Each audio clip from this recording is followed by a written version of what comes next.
Righto, boys and girls, skip ahead a few days because I've been sick, Bo's been sick.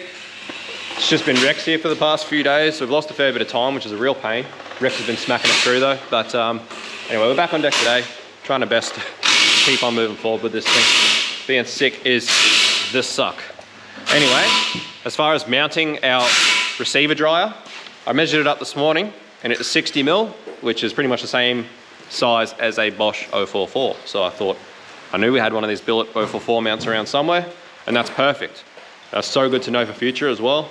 Don't worry, this is not going in the car. I'll order a black one. I just wanted to test it before it went in the car. Nice big purple mount. A nice purple one. Yeah, nice purple one in our perfectly color coordinated engine bay. But yeah, so a Bosch 044 billet mount fits this receiver dryer perfectly. So I'll order a black one and we'll be able to just nutsert that, mount it to the side of the chassis where we talked about we were going to mount it before. And that's going to be freaking happy days. And that's awesome that that works that way. So really good thing to know for future. Awesome little bit of kit. So I'll get one of them ordered. In the meantime, while I've been sick, a heap of stuff has arrived. A new air filter. We did have an air filter for this thing, but it ended up getting pinched in a last minute rush to finish another car.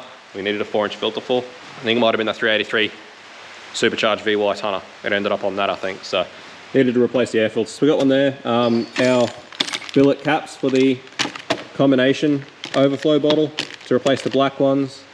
Heaps of stuff has arrived so that I can finish a lot of the lines from the bottom of the manifold and stuff. So there's plenty more to go on with now. Not that there wasn't before. There's still plenty to do on this car, but it is coming. It's coming along.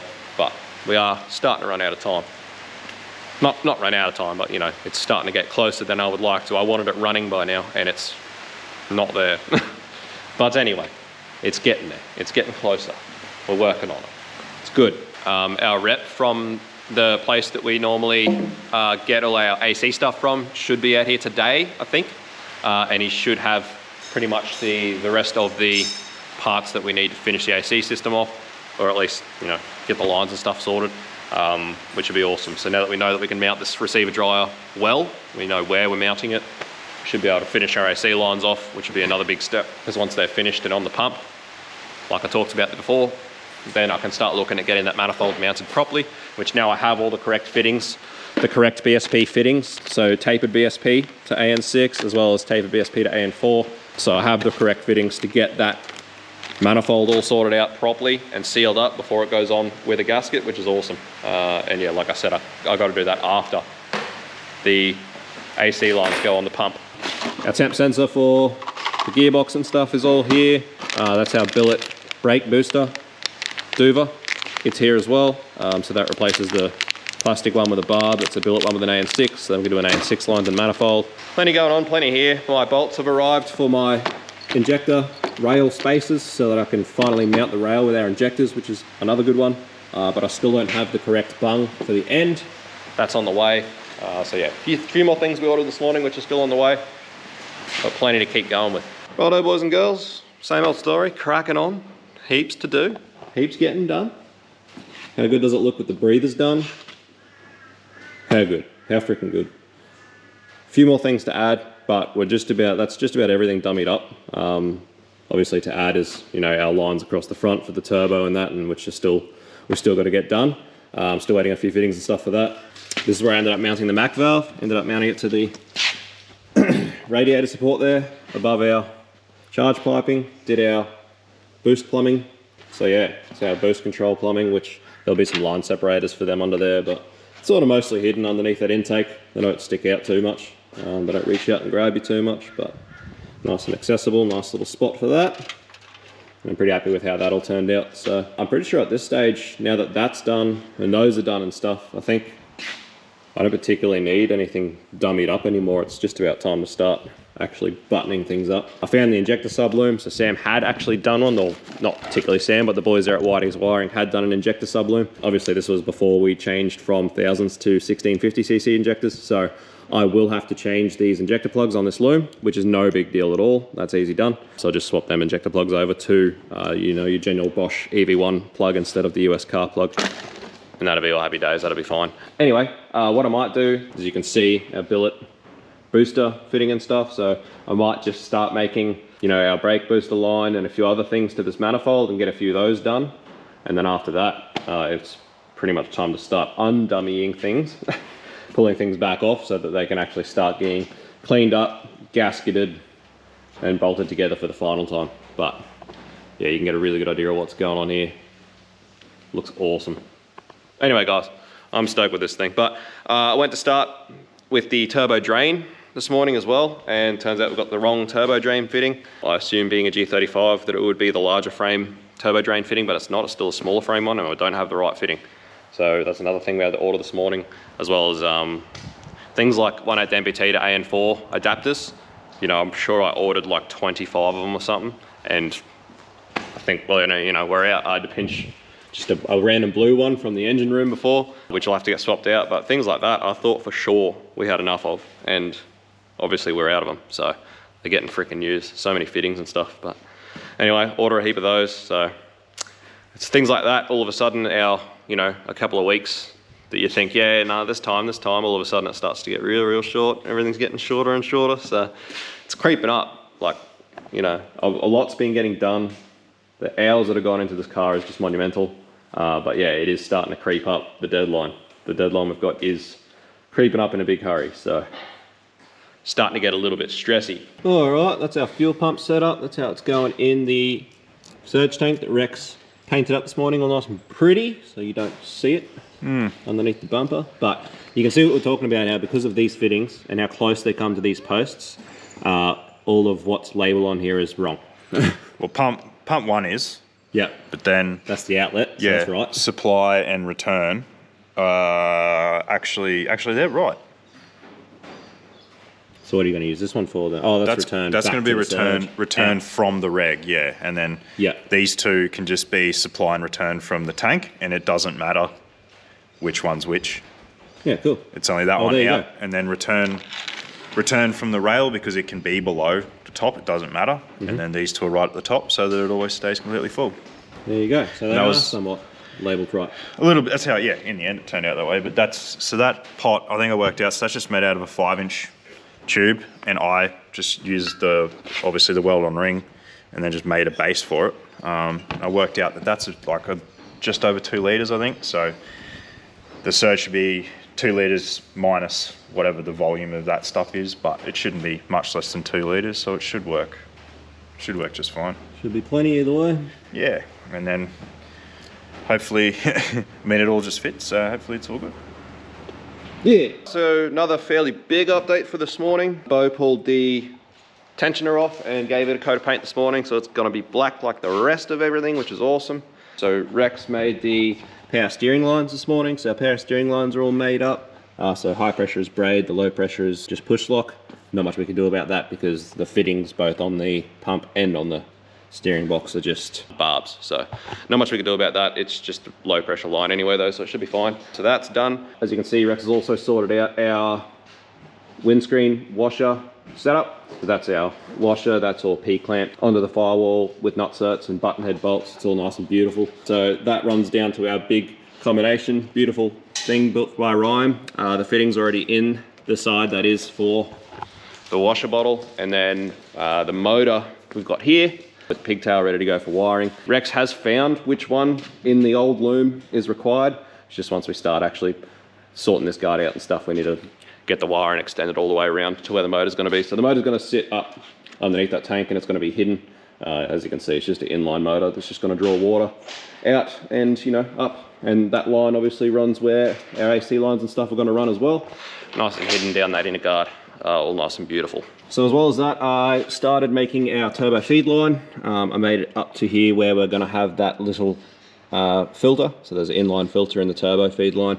I'm just going to cap it there for now though until we get our bracket for our lines that runs across here. So I also received yesterday those couple of fittings I was waiting for to try and complete our little heater setup from our thermostat housing.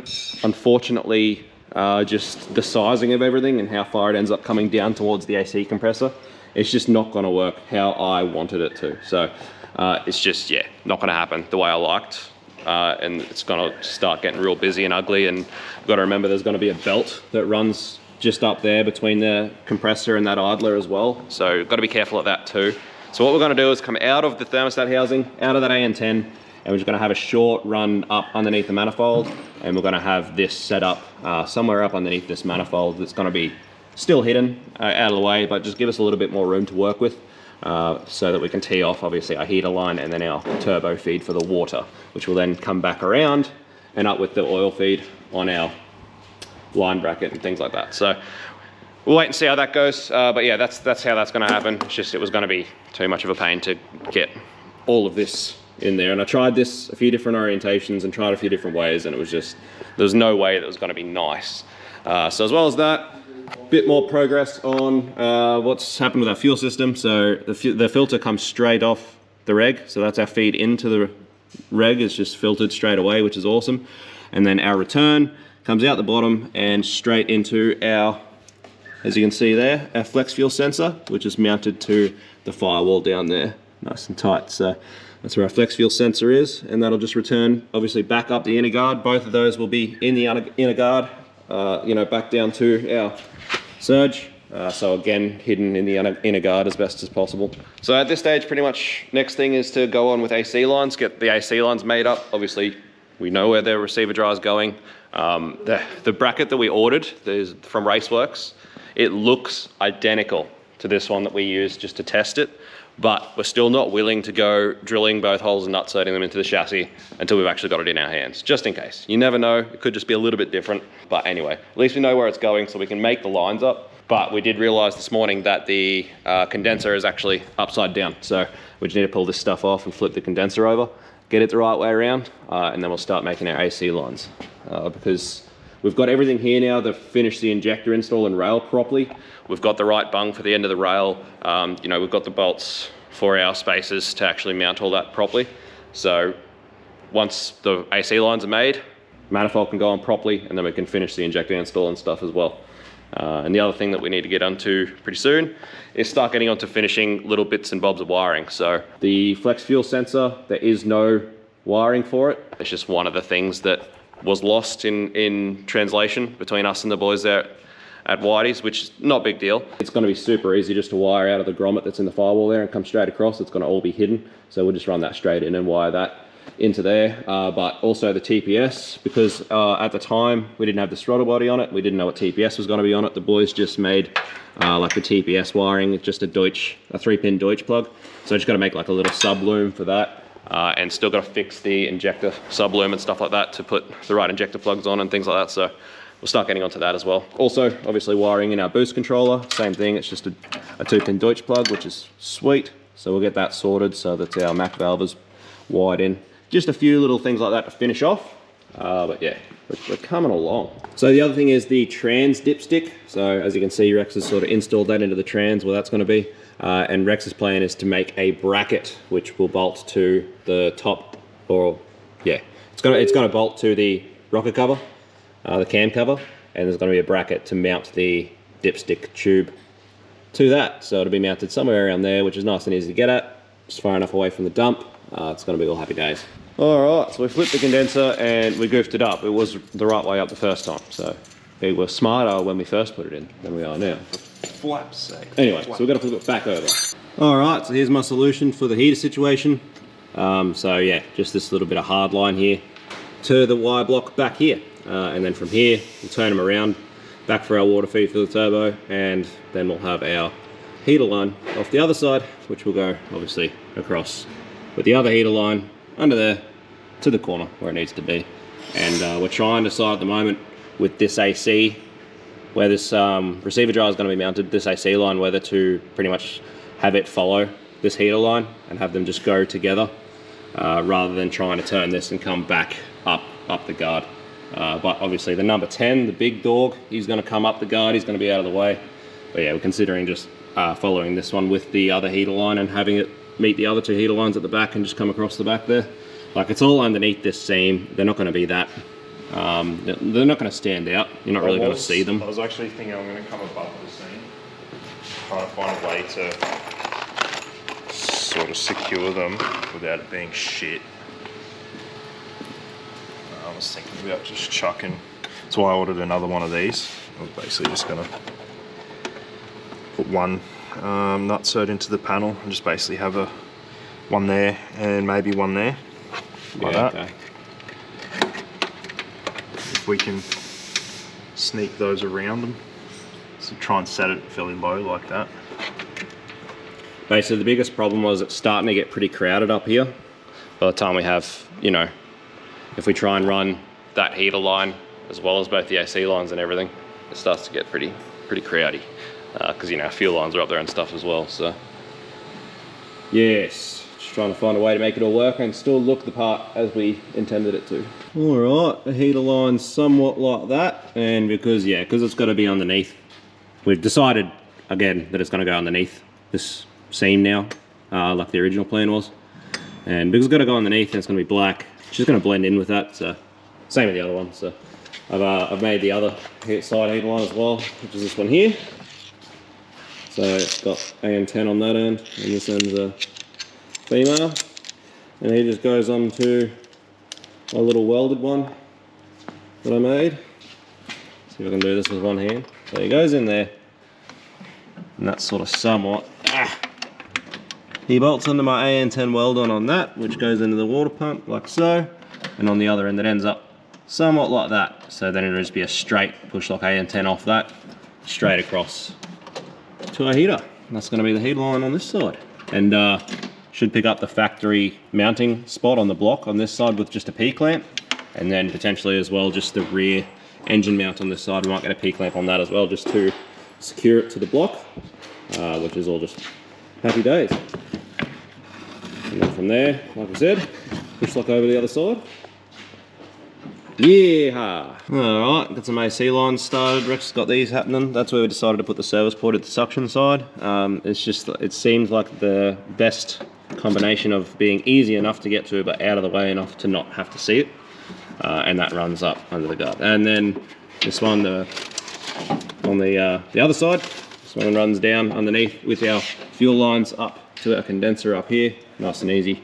We've got a number 6 out of the condenser. Also runs down with the fuel lines. Pops up on the receiver dryer. So just gonna make that one as well now. And then the receiver dryer will have our pressure switch probably on this side towards the chassis. It's probably gonna be the best place for that. And yeah, happy days. It's still coming together.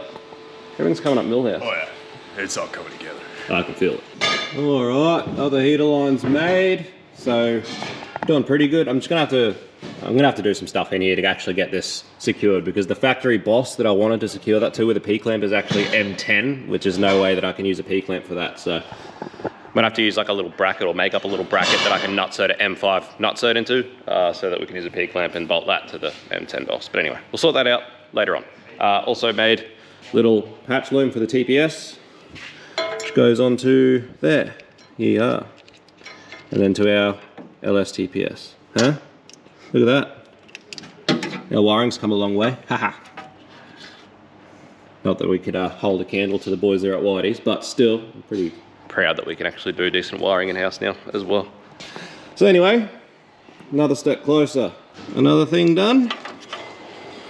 List is getting shorter. Pressure switch, loom plug. Ah, both male. Now Keith. Ah. Doesn't work. Don't be homophobic, man. Broken. You can't do that anymore. Anyway, that's all right. We'll just re-terminate the loom end, because that way it's modified and this is not, which means if you ever needed to replace the pressure switch, you just swap it out instead of having to re-terminate this, and then if you buy another pressure switch, you got to re-modify that every time, which is not good for serviceability. All right, guys, we are back, getting back into the HQ. So it has been about 2 weeks at this point. So yeah, elephant in the room. She's still here. So we were gunning for Easter to have this thing ready for delivery. As you all know, that was the plan. We were smashing into it. We were doing our best, and we got pretty close. We really did. But coming into Easter, it was starting to get sort of increasingly more obvious that it wasn't going to be done in time. We had a heap of other little jobs that were just starting to pile up that we really needed to sort of get into. And you know, there are a few things we're still waiting on, which we are still waiting on actually, which were going to hold us up with this thing. So we sort of had to make a call coming close to Easter there to sort of put our time into some other stuff. I also got real sick. I ended up with a sinus infection, which turned into an inner ear infection, and the inner ear infection just eventually got so much pressure that it just perforated my eardrum, and I had half my brains leaking out my ear for a long time, and I'm still deaf in one ear, and it's a mess. So we were sort of just at a point where it just wasn't going to happen, so we called it.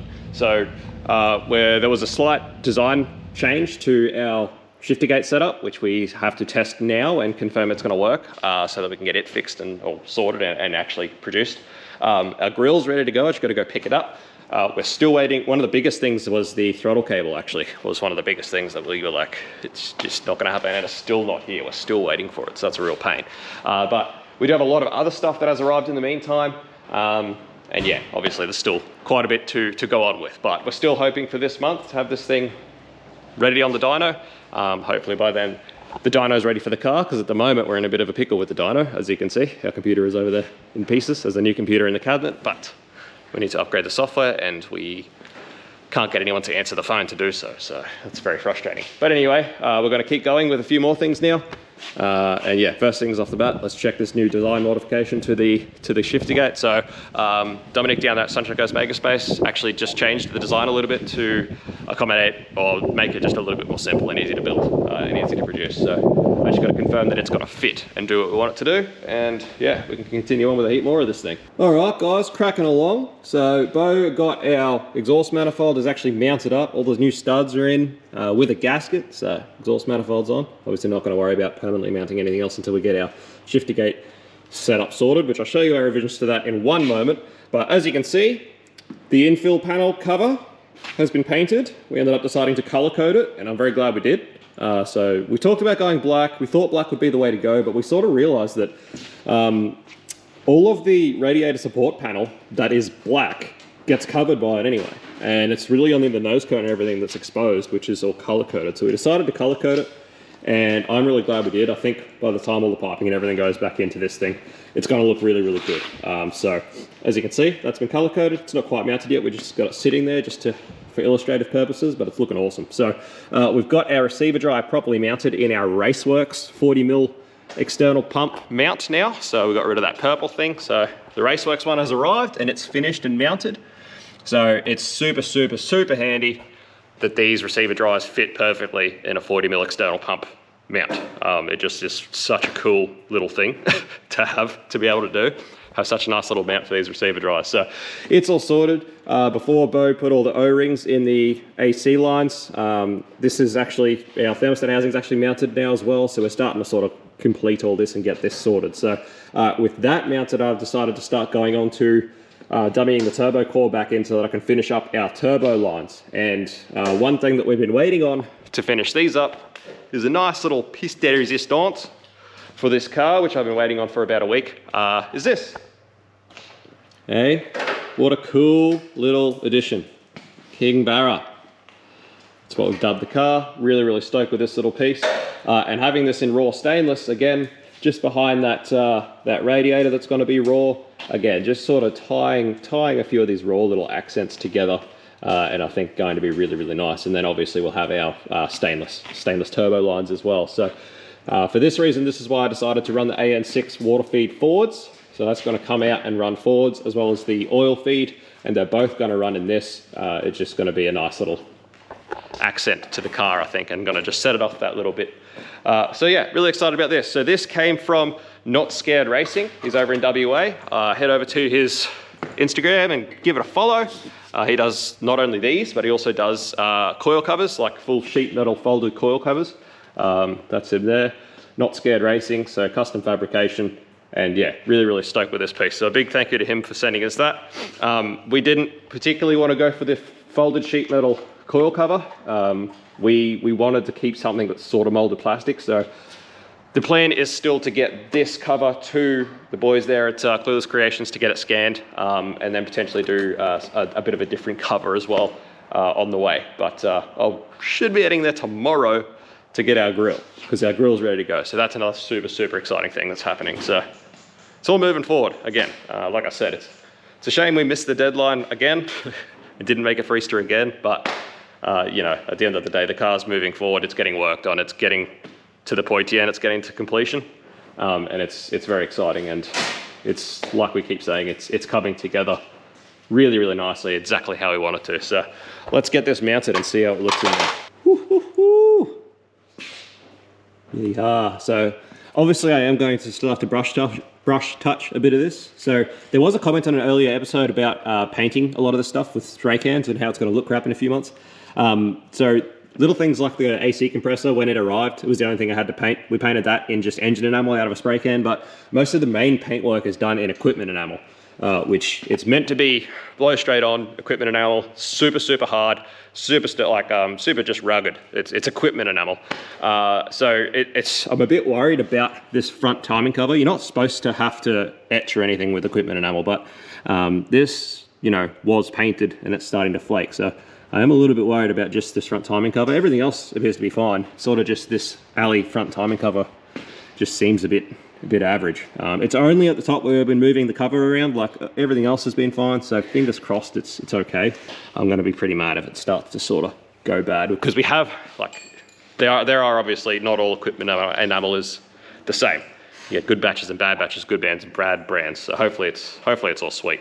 But anyway, I'm super stoked with that. So big ups to Not Scared Racing.